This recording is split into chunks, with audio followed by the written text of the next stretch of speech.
ইমাম সাহেব কারো টাকার গোলাম নয়। আপনারা মনে করছেন যে ইমাম সাহেবরে 10-15 হাজার টাকা মাসে দিয়ে দিলে সারি যাইব। হ্যাঁ, 10-15 হাজার টাকা মাসে দিয়ে দিলে মনে হয় সে সুদের বিরুদ্ধে কথা বলবো না, সে ঘুষের বিরুদ্ধে কথা বলবো না, সে হারামের বিরুদ্ধে কথা বলবো না, সে জিনার বিরুদ্ধে কথা বলবো না, সে পদ্মার বিরুদ্ধে কথা বলবো না, বেনামাজির বিরুদ্ধে কথা বলবো না। এটা কোনো ইসলাম নয়, এটা কোনো ইসলাম নয়।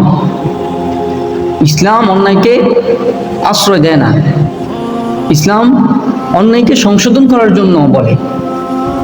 ইমাম সাহেব কারো শত্রু নয়। আল উলামা ওয়ারাসাতুল আম্বিয়া, নবীদের ওয়ারিস, নবীদের কাজ করতেছে ওরা। ওরা হক কথা বলবে, ওরা সুরের বিরুদ্ধে কথা বলবে, ওরা ঘুষের বিরুদ্ধে কথা বলবে, ওরা অন্যায়ের বিরুদ্ধে কথা বলবে, ওরা জুলুমকারীর বিরুদ্ধে কথা বলবে। ওদেরকে আপনি টাকা দিয়ে মনে করছেন আপনি কিনে ফেলছেন, এটা কখনো হতে পারে না। আপনি মুসলমান, সেও মুসলমান, আপনি মুসলমান, সেও মুসলমান, তাই বলে সে কি আপনার বিরুদ্ধে কথা বলে? সে আপনার বিরুদ্ধে কথা বলে না। কোরআন যেটা বলতেছে, আল্লাহ যেটা বলতেছে, রাসূল সাল্লাল্লাহু আলাইহি ওয়াসাল্লাম যেটা বলতেছে, সে তো সেটাই বলতেছে। সে কি আপনাকে বলতেছে উদ্দেশ্য করে? আপনি যদি মসজিদের সভাপতি হন, আপনি যদি মসজিদের ক্যাশিয়ার সাহেব হন, আপনি যদি মসজিদের কমিটি হন, তার তো দেখার বিষয় নয়। সে সুদের কথা বললে আপনার গায়ে লাগবে কেন?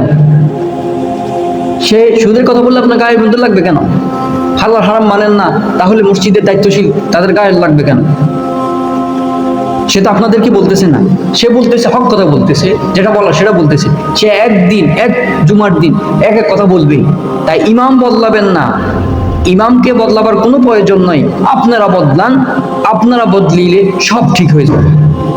আপনারা বদলান, আপনারা বদলিলে সব ঠিক হয়ে যাবে।